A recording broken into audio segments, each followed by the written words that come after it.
السلام علیکم ورحمۃ اللہ وبرکاتہ۔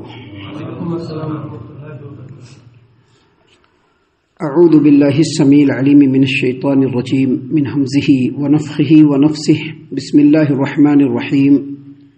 کذبت قبلہم قوم نوح وعاد وفرعون ذو الاوتاد وثمود وقوم لوط واصحاب الایکہ اولئک الاحزاب۔ ان کل الا کذب الرسل فحق عقاب وما ينظر هؤلاء الا صیحة واحدة ما لها من فواق وقالوا ربنا عجل لنا قطنا قبل يوم الحساب۔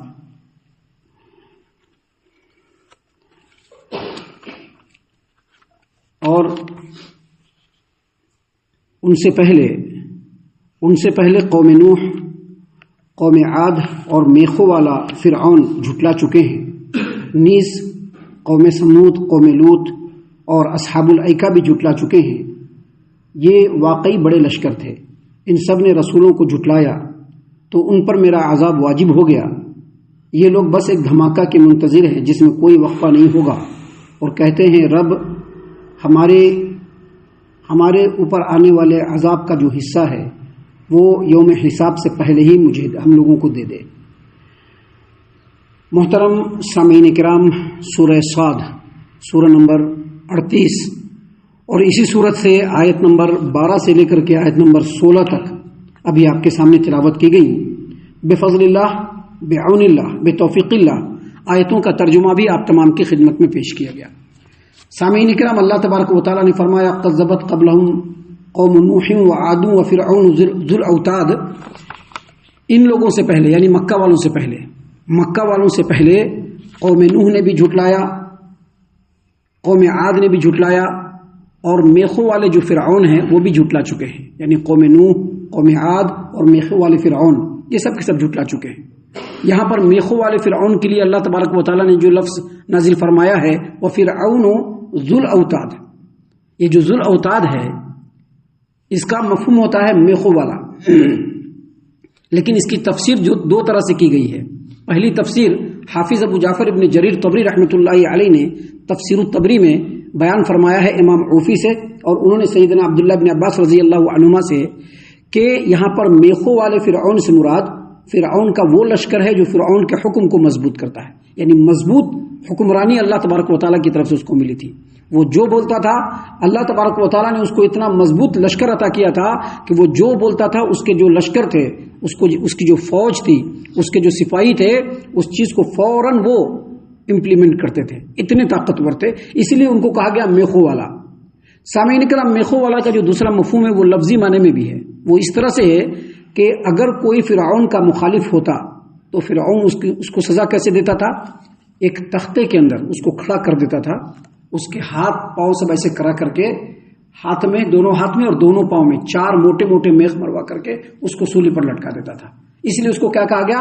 میخوں والا۔ آپ قرآن کریم میں سورہ فجر والفجر ولیال عشر پڑھیں گے تو اسی میں آیات جو ہیں ان میں سے ایک وفرعون ذو الاوتاد، وفرعون ذو الاوتاد جو ہے وہاں پر بھی اوتاد کا لفظ ہے۔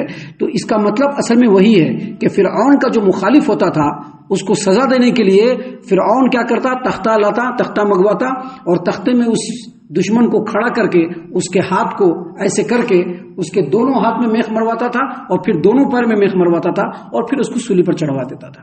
تو یہاں پر اللہ تبارک و تعالیٰ نے فرمایا کہ مشرکین مکہ سے پہلے قوم نوح بھی جھٹلا چکے ہیں، قوم عاد بھی جھٹلا چکے ہیں، اور فرعون جو ذو الاوتاد ہے وہ بھی جھٹلا چکا ہے۔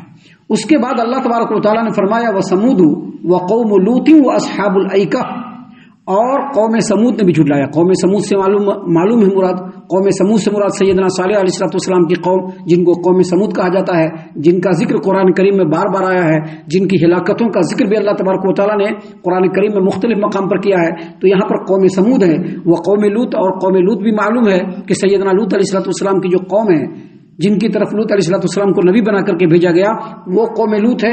اور اصحاب الایکہ سے مراد، ایکہ کہتے ہیں بن والے، بن جنگل جو ہوتا ہے جنگل جس میں بڑے بڑے پیڑ ہوتے ہیں، یہ جو اصحاب الایکہ ہے اصل میں وہ قوم ہے جن کی طرف سیدنا شعیب علیہ السلام کو بھیجا گیا۔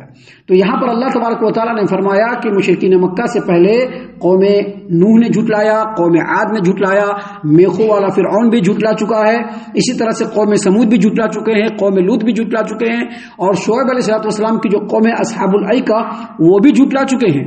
اور پھر اللہ تبارک و تعالیٰ نے فرمایا اولئک الاحزاب، یہ واقعی بڑے لشکر تھے، یعنی یہ جو لوگ ہیں جن کا ذکر ہوا، چاہے وہ قوم نوح ہو، چاہے وہ قوم عاد ہو، چاہے وہ قوم سمود ہو، چاہے قوم شعیب ہو، چاہے فرعون اور اس کی قوم کے لوگ ہوں، یہ لوگ بڑے طاقتور تھے۔ اللہ تبارک و تعالیٰ نے فرمایا اولئک الاحزاب، یعنی یہ واقعی بڑے لشکر تھے۔ اللہ تبارک و تعالیٰ نے ان 2 آیتوں کے اندر پچھلی قوموں میں سے 6 قوموں کا ذکر کیا ہے، جیسا کہ آپ دیکھ رہے ہیں 6 قوموں کا ذکر ہوا ہے، اور یہ 6 کے 6 قوم جن کا ذکر اللہ نے فرمایا، جن کو اللہ نے گنوا کر کے یہاں پر ان کا ذکر کیا، یہ قد و قامت میں بھی، طاقت و قوت میں بھی، فورس میں بھی، پاور میں بھی، اور مال و دولت میں بھی مشرکین مکہ سے کہیں بڑھ کر کے تھے۔ اللہ تبارک و تعالیٰ نے ان آیتوں کے ذریعے سے کہا ہے کہ جو مشرکین مکہ ہے، ابو جہل اور ان کے ساتھ کے لوگ، یہ لوگ محمد عربی صلی اللہ علیہ وسلم کو اور آپ صلی اللہ علیہ وسلم کی دعوت کو جھٹلا رہے ہیں، آپ کی رسالت کو جھٹلا رہے ہیں۔ ان کے سامنے کہا جا رہا ہے کہ قولوا لا الہ الا اللہ تفلحوا، تم لوگ ایک اللہ تبارک و تعالیٰ کی وحدانیت کا اقرار کر لو، لا الہ الا اللہ کہہ دو، باطل معبودوں کو چھوڑ دو، کامیاب و کامران ہو جاؤ گے۔ اتنا سب کچھ دعوت دینے کے بعد بھی یہ جو مشرکین مکہ اترا رہے ہیں اپنی چودراہٹ پر، اپنے سرداری اوپر اور اپنے مال و دولت پر جو اترا رہے ہیں، ان کو معلوم ہونا چاہیے کہ جو قوم کے لوگ گزرے ہیں، قوم نوح ہو یا قوم عاد ہو یا فرعون اور ان کی قوم کے لوگ ہو یا سمود ہو یا قوم لوط ہو یا پھر اصحاب الایکہ ہو، یہ لوگ مشرکین مکہ سے کہیں بڑھ کر کے تھے۔ اس لیے اللہ نے کیا کہا اولئک الاحزاب، یہ اصل میں واقعی بڑے لشکر تھے، اور ان لوگوں کے نام و نشان کو اس صفحہ ہستی سے مٹانے کے لیے اللہ عز و جل نے صرف کن کہا اور ہو گیا، سب کا نام و نشان مٹ گیا۔ تو مشرکین مکہ کو بھی ذرا ہوش کے ناخن لینا چاہیے، نبی کریم صلی اللہ علیہ وسلم کی تعلیمات کو جھٹلانے سے پہلے سوچنا چاہیے۔ یہاں پر ایک بات ہمیشہ غور کیجیے، جن لوگوں نے بھی پابندی کے ساتھ قرآن کریم کو سنا ہے یا پڑھا ہے یا اس کے معنی اور مفہوم کو سمجھنے کی کوشش کی ہے، ان لوگوں نے خوب اچھی طریقے سے اندازہ لگا لیا ہے کہ قرآن کریم کے ہر مقام پر اللہ تبارک و تعالیٰ نے رسول کی اطاعت کا ذکر کیا ہے، اور کہا کہ رسول کی اطاعت کرو، رسول کی اطاعت کرو، رسول کی اطاعت کرو۔ کیوں؟ کیونکہ جو رسول کا رستہ ہے وہی ہدایت کا رستہ ہے، اس ہدایت کا رستہ ہے جس ہدایت کے رستے پر چل کر دنیا میں بھی سربلندی حاصل کی جا سکتی ہے اور آخرت میں بھی سربلندی حاصل ہوگی۔ آپ صحابہ کرام کے زمانے کو لے لیجئے، یہ جو ابھی اسپین ہے، جو کسی زمانے میں اندلس تھا، اس کے اندر بسنے والے جو لوگ تھے وہ بھی نبی کریم صلی اللہ علیہ وسلم کی اتباع کرنے والے تھے۔ ان لوگوں نے پوری دنیا کے اوپر اپنے فتح کا پرچم لہرایا ہے، پوری دنیا کے اوپر۔ تو یہاں پر جو بار بار اللہ تبارک و تعالیٰ اس بات کو واضح فرما رہا ہے، مشرکین مکہ کو بھی کہا جا رہا ہے اور بعد کے لوگوں کو بھی کہا جا رہا ہے کہ دیکھو بڑے بڑے لشکروں کو ملیا میٹ کرتے ہوئے اور ملیا میٹ ہوتے ہوئے ٹائم نہیں لگا، اللہ نے فوراً ان کے نام و نشان کو صفحہ ہستی سے مٹا دیا۔ تو رسول کی مخالفت کرنے کے بعد کوئی بھی دنیا میں بچنے والا نہیں ہے، جب ان کا وقت آئے گا اللہ تعالیٰ ان کو ختم کرے گا۔ مشرکین مکہ کو بھی ختم کیا اللہ تبارک و تعالیٰ نے، یہی بات اللہ نے فرمایا اولئک الاحزاب، یہ بڑے لشکر تھے، ان کو اللہ تبارک و تعالیٰ نے نیست و نابود کر دیا۔ تو مکہ والوں تمہاری کیا حیثیت ہے؟ تم لوگ کس کھیت کے مولی ہو کہ تم نبی صلی اللہ علیہ وسلم کو اور ان کی تعلیمات کو جھٹلا کر کے ان کے اوپر ظلم و ستم ڈھا کر کے تم بچ جاؤ گے۔ اللہ تبارک و تعالیٰ نے آگے مزید کہا ان کل الا کذب الرسل فحق عقاب، ان سب نے رسولوں کو جھٹلایا تو ان پر میرا عذاب واجب ہو گیا۔ قوم نوح نے جھٹلایا، رسول کو جھٹلایا، قوم عاد نے جھٹلایا، رسول کو جھٹلایا، قوم سمود نے جھٹلایا، رسولوں کو جھٹلایا، رسول کو جھٹلایا۔ فرعون جو اتنا طاقتور تھا اس نے موسیٰ اور ہارون کو جھٹلایا، ان کی رسالت کو جھٹلایا، اور اسی طرح سے دوسرے جو ہے جتنے بھی ہلاک ہونے والی قوم ہیں ان تمام کے تمام نے رسولوں کو جھٹلایا۔ تو اللہ نے کیا کہا فحق عقاب، ان کے اوپر کیا ہوا؟ عذاب واجب ہو گیا اور عذاب آیا اور وہ لوگ ختم ہو گئے۔ تو پھر مشرکین مکہ تم کس کھیت کے مولی ہو؟ آگے اللہ تبارک و تعالیٰ نے مزید کہا وما ينظر هؤلاء الا صيحة واحدة ما لها من فواق، یہ لوگ بس ایک دھماکے کے منتظر ہیں جس میں کوئی وقفہ نہیں ہوگا۔ دیکھیے اللہ نے کیا الفاظ نازل کیے ہیں، وما ينظر هؤلاء الا صيحة واحدة ما لها من فواق۔ من فواق، یہ جو فواق ہے نا، اس کا جو لغوی مطلب ہوتا ہے بالکل مختصر وقفہ۔ اس کا جو لغوی اصل میں معنی ہے، جب کوئی دودھ دہنے والا گائے کے تھن میں جو دودھ دیتا ہے، آپ دیکھیے گا، غور سے دیکھیے گا، ایک بار جب وہ دودھ دہتا ہے تو تھوڑی دیر رکتا ہے اور تھوڑی دیر رکنے کے بعد پھر اسی تھن کو دہتا ہے، یعنی ایک مرتبہ اس تھن کو دہنے کے بعد جو دوسری مرتبہ اس تھن کو ایسے نتھارتا ہے، اس درمیان کا جو وقفہ ہے اس کو کیا کہتے ہیں؟ فواق۔ فواق اسی کو کہتے ہیں، یہ جو چھوٹا سا بالکل مختصر اور قلیل مدت ہے اس کو کہتے ہیں فواق۔ اللہ تبارک و تعالیٰ نے یہ فرمایا کہ یہ لوگ بس ایک دھماکے کے منتظر ہے جس میں کوئی وقفہ نہیں ہوگا۔ اس میں دو مفہوم لیا جا سکتا ہے۔ ایک مفہوم یہ ہے کہ جب اللہ تبارک و تعالیٰ کا عذاب رسول کو جھٹلانے والے لوگوں پر جب آئے گا، یا جن لوگوں پر آیا یا جن لوگوں پر آئے گا، تو مسلسل اللہ تبارک و تعالیٰ کا عذاب آئے گا۔ اس طرح سے مسلسل آئے گا کہ جب تک یہ لوگ ہلاک نہیں ہو جائیں گے لگاتار آتا رہے گا۔ یہ جو دودھ نتھارنے کے لیے جب ایک مرتبہ ایک تھن کو ایسے دودھ دوتے ہیں اور پھر دوسری مرتبہ دہنے کے لیے جو وقفہ ہوتا ہے، اتنے وقفے کے لیے بھی عذاب نہیں ہٹے گا، لگاتار آئے گا۔ اور دوسرا مفہوم کیا ہے؟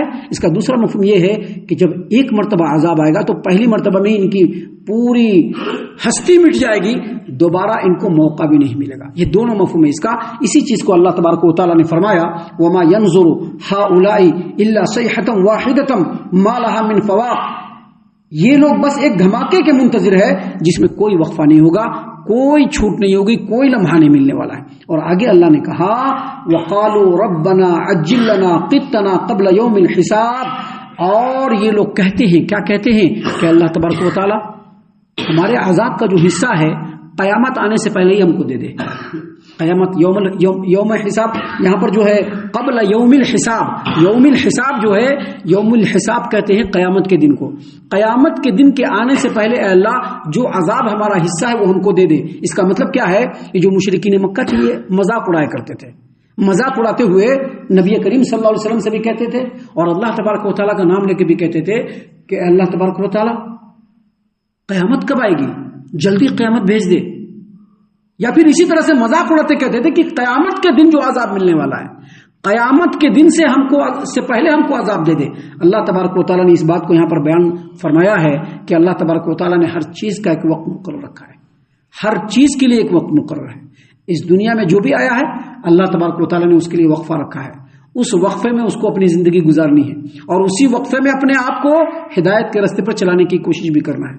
لیکن جب یہ وقت بیت جائے گا، قیامت قائم ہو جائے گی، تو جو رسولوں کو جھٹلانے والے، رسولوں کی مخالفت کرنے والے ہیں، ان کا حال بالکل ویسے ہی ہوگا جیسے پچھلی قوموں کا ہوا۔ اور اے مشرکین مکہ، تم لوگوں کو ان قوموں کے حالات سے سبق لینا چاہیے۔ آگے اللہ تبارک و تعالیٰ نے اور بھی باتیں بیان فرمائی ہے جس میں اللہ تبارک و تعالیٰ کی طرف سے ہم لوگوں کے لیے خاص نصیحتیں ہیں جن کو انشاءاللہ کل اور کل کے بعد کے دروس میں ہم آپ کے سامنے پیش کریں گے۔ ہم اللہ سے دعا کرتے ہیں کہ اللہ تعالیٰ ہم تمام کو ان باتوں پر غور و فکر اور تدبر کرنے کے ساتھ ساتھ ان باتوں پر عمل کرنے کی بھی توفیق عنایت فرمائے، آمین۔ اللہ تعالیٰ ہم تمام کو صحیح معنوں میں پکا سچا مومن مسلمان بنائے، اللہ اور اس کے رسول صلی اللہ علیہ وسلم کی اطاعت و فرما برداری کرنے والا بنائے، صحابہ کرام رضی اللہ عنہم کے طریقے پر چلنے والا بنائے، جنت الفردوس میں جگہ عطا فرمائے۔ اے اللہ ہم تمام کو جہنم سے پناہ دے، اے رب العالمین ہم تمام کو جہنم سے پناہ دے، اے مالک الملک ہم تمام کو جہنم سے پناہ دے، آمین یا رب العالمین۔ وما علینا الا البلاغ المبین۔ تبارك الذي نزل الفرقان على عبده ليكون للعالمين نذيرا